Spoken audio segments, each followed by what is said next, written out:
Eh bien, bonjour à toutes et à tous, chers amis. J'espère que vous allez bien. Moi, ça va très très bien. On se retrouve aujourd'hui pour la suite de l'épisode 2, enfin de la mission 2, le Halo. Donc, si vous vous souvenez, on a activé le pont. Donc maintenant, on va partir à l'aventure, hein. On va aller découvrir excusez-moi, un petit bug. On va aller découvrir ce qu'il se cache, pardon, après ce pont. Bien sûr, on se doute bien qu'on va aller récupérer nos chers amis qui se sont fait catapulter du Pillar of Autumn. Donc on va aller partir à leur recherche et voir surtout s'il y a des survivants. Il y a du nouveau sur le réseau des Covenants. Les survivants du Pillar of Autumn sont plus nombreux que je ne le pensais. Le capitaine leur a donné du fil à retordre. Si on retrouve le capitaine Keyes et les autres survivants, on pourra établir une Pas de résistance soucis, efficace. Cortana. On va aller les récupérer. On est là pour ça. On est nombreux. On a toujours notre passager et notre mitrailleur. Une petite tourelle de défense sur un Warthog. Donc le Warthog, c'est le nom du véhicule qu'on a. Donc c'est clairement un 4x4 tout terrain. Et appelé dans cet univers le Warthog. Hop là. Les soldats qui nous accompagnent sont des Marines. Donc ils sont, je dirais pas qu'ils se sont pas foulés, mais c'est leur nom dans l'univers Halo. Pas de traces de survivants. Hop. Bon, la première cabine est vide. Hop, par contre ça c'est très intéressant. Le sniper. Donc ça, le sniper, à l'ancienne c'était ça. Il n'y avait pas de visée. Sur le haut du fusil, il y a une petite visée qui est en mode un petit diagramme là. Tandis que maintenant, il y a une lunette pour avoir un pré-aperçu. Donc ça peut être utile pour les têtes, Donc généralement on s'en sert pas, mais pour ceux qui ont l'habitude sur les long shots, c'est bien pratique des fois. Donc notre personnage, je ne sais pas si je l'ai expliqué, mais c'est un Spartan. Donc c'est des hommes clairement dopés, enlevés à leur jeunesse. Ils sont enlevés très très jeunes, ils sont dopés, donc c'est le docteur Hasley, une scientifique de l'UNSC. Donc l'UNSC, c'est la section des forces spéciales des humains, clairement. Des hommes qui sont surboostés. On fait à peu près 2m10 ou 2m40 si je me trompe pas. Donc c'est possible que je fasse des erreurs à ce niveau-là. Je me souviens plus exactement. Hop. Discrètement, ça c'est fait. Donc les Spartans sont enlevés très jeunes, généralement à l'âge de 10-12 ans. Ils sont embarqués dans des pièces. Embarqués dans des pièces, ils sont embarqués carrément dans un camp. Ils sont embarqués dans un camp pour se faire injecter un espèce de sérum ou je ne saurais pas quel nom vous donner. Et généralement, ils sont, si je me trompe pas, 1 sur 20 à résister donc au test, enfin à bien réagir au test. Il y en a à peu près le tiers qui deviennent fous et le reste généralement qui meurt. Donc ils sont désensibilisés, voilà, complètement désensibilisés et voués à être des pures machines. Ils sont pas élevés dans un autre but que de tuer. Hop, donc on a retrouvé des survivants, ils s'étaient cachés. Et donc ils sont vraiment élevés que pour tuer. Ils sont vraiment entraînés à la guerre pure. Leur armure pèse pas loin d'une tonne. Ils sont beaucoup plus rapides, sautent beaucoup plus haut qu'un humain normal. C'est pour ça qu'on fait des bonds aussi, aussi énormes. Et ils sont capables de manier des armes covenantes. Donc des armes compliquées, telles que des canons à plasma par la suite. Ils sont éduqués à les utiliser. Enfin, ils sont éduqués, ils ont la capacité à les utiliser. Donc chaque armure est équipée d'un support IA. Par vaisseau, généralement, il y a un IA. Celui du Pillar of Autumn, c'est Cortana. L'IA la plus sophistiquée de tout l'univers Halo. La plus intelligente et surtout la plus développée.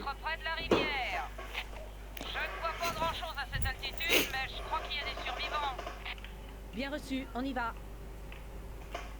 Hop, donc nos soldats sont évacués. On va pouvoir passer à la suite. On va pas attendre trop longtemps, de toute façon ça ne sert à rien.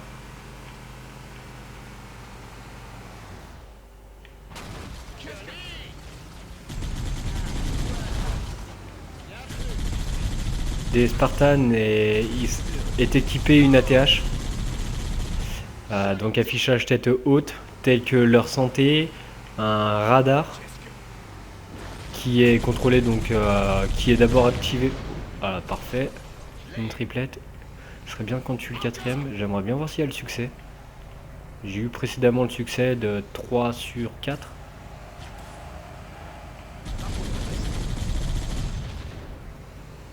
Bon, bah il n'y a pas de succès quand on tue les 4. C'est déjà pas mal. Donc ils sont en capacité de supporter toutes les armes. Telles que péter aussi des tourelles automatiques pour les utiliser comme batteuses. Ce qui est quand même plutôt puissant. Dans le jeu pas forcément utile selon les... Bah je sais qu'en live c'est pas forcément utile. On l'utilise vraiment dans le BTB, donc le Big Team Battle qui se joue en 8 contre 8. Mais généralement on évite parce qu'on se fait vite canarder. Donc je ne suis pas un as de Halo, hein. Je connais très bien l'histoire, je connais les modes de jeu. Par contre je connais pas forcément tous les noms. Donc pour tous ceux qui connaissent mieux que moi, je vous laisse vous parler entre vous dans les commentaires si ça peut en importer quelques-uns.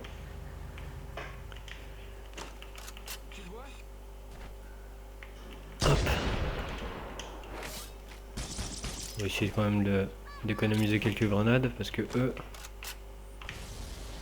Alors j'ai vu en arrivant un petit vaisseau en contrebas.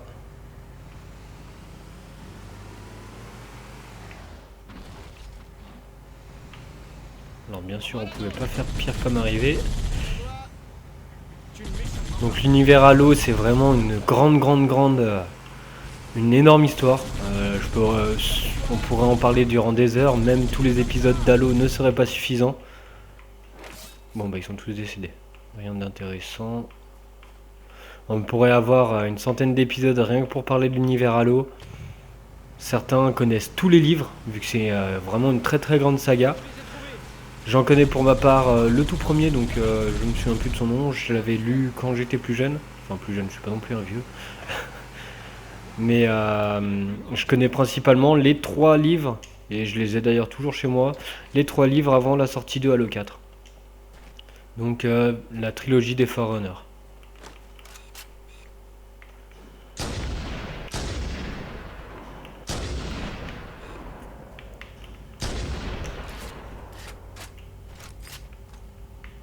Hop, la suite arrive. On l'aura pas vu bugger, on fera comme si on n'avait rien vu. Donc toujours ces grandes tours qui sont disposées un peu partout. Le Halo c'est un anneau structurel. On découvrira par la suite, donc pour ceux qui suivent correctement, ou si je parle pas trop durant les moments cruciaux, ça je suis pas sûr.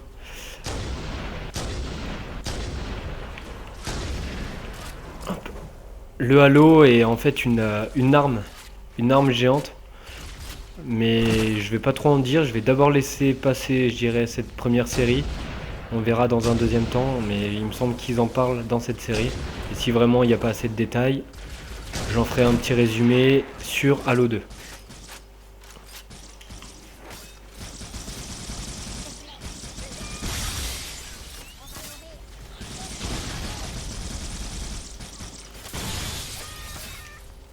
Donc pour l'instant, vraiment les visionnaires, ceux qui regardaient mes vidéos sont des gens quand même assez proches. J'ai eu des bons retours, je suis content. Donc ça me permet de continuer. Et ça donne surtout l'envie de continuer. C'est vraiment ça le plus important.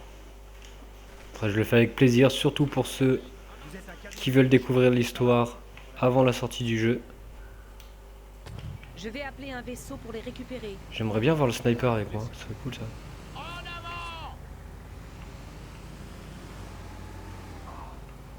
Bon bah allez, monte. Assurons-nous qu'aucun Covenant ne se cache dans le coin. 12 balles, j'avais vu le sniper tout à l'heure. Voilà, 24, au moins on est complet. On se dépêche, les gars. J'aimerais qu'il monte avec moi le sniper, ça peut être un avantage. Voilà, parfait. Vu qu'ils ont une visée hors norme, franchement, c'est une balle, un mort. Donc dans Halo, faut savoir, faut toujours avoir les passagers les mieux armés. Si vous pouvez avoir, vous voyez, le sniper, c'est une tuerie. C'est vraiment une tuerie. Une balle, il l'a tiré au pif, il l'a tué. Donc dans Halo, faut savoir que quand vous prenez des passagers, sélectionnez-les bien. À savoir que là, par exemple, j'ai pris le sniper et il est équipé de balles illimitées. Donc vous pouvez le positionner comme j'ai fait tout à l'heure.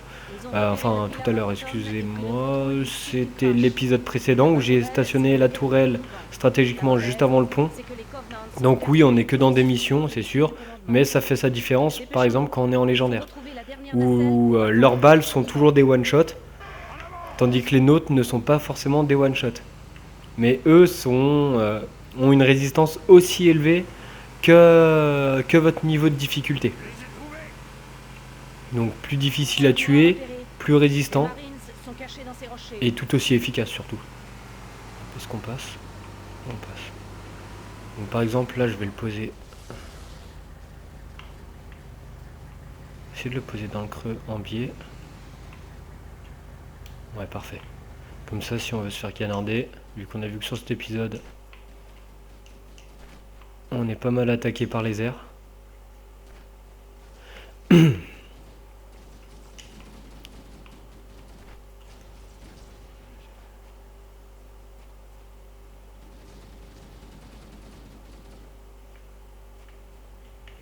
L'avantage, on a un deuxième sniper, c'est bien ça. Ouais. Et oui, donc comme je vous disais, les alliés sont équipés de balles illimitées. Donc regardez, tellement illimité que le gars il a canardé 4 balles au pif. Mais elles sont quand même toutes sur le vaisseau. Qu'est-ce qui va tomber? Un élite, on va essayer de l'éliminer avant qu'il arrive. Et le top du top, le must, passager avec un lance-roquette. Il ne tire jamais, enfin jamais, il tire quasiment jamais à proximité de vous. Généralement, il laisse toujours une bonne distance avant de vous canarder. Hop, là j'ai vu des points rouges. Ah non, c'est le vaisseau.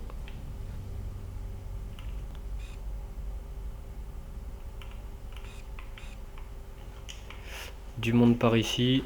Bon, eux ils esquivent bien les grenades généralement. Bon, c'était généralement.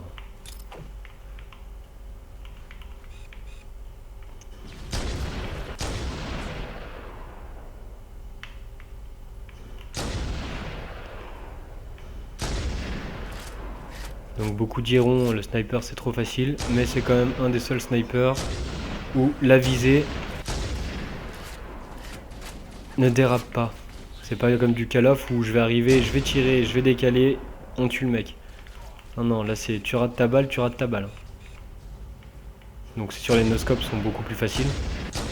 Bien sûr quand je parle d'une chose, il faut que je loupe.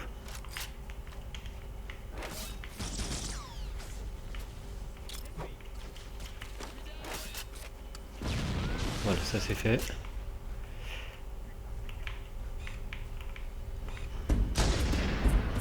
Hop, une petite doublette, ça c'est bien.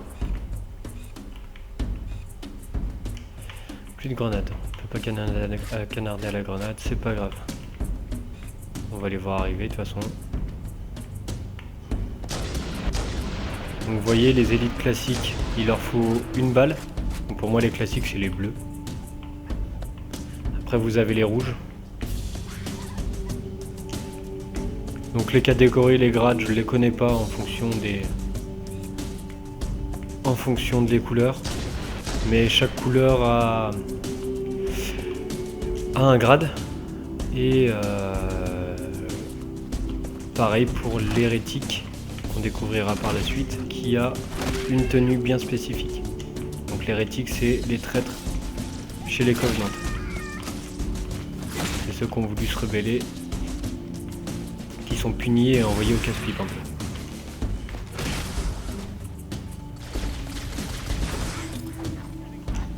Ils vont faire une belle brochette. Donc si vous avez vu, à chaque fois que je prends le pistolet plasma, ça leur enlève le bouclier automatiquement, tandis qu'avec mes balles, ça ne l'enlève pas forcément. C'est le dernier. Bien reçu, j'arrive. Hop, il n'y a plus personne. Il y a du nouveau sur le réseau Covenant. On va aller récupérer quelques balles. Il est détenu à bord du Truce and Reconciliation, un croiseur Covenant que j'ai mis hors service avant de quitter le Pillar of Autumn. Le Truce and Reconciliation a atterri sur un plateau désertique à environ 300 km. Hop.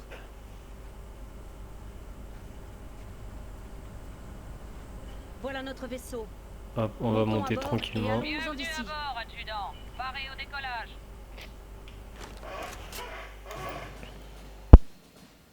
Faut y aller, lieutenant. On va avoir besoin de vous pour une mission de sauvetage.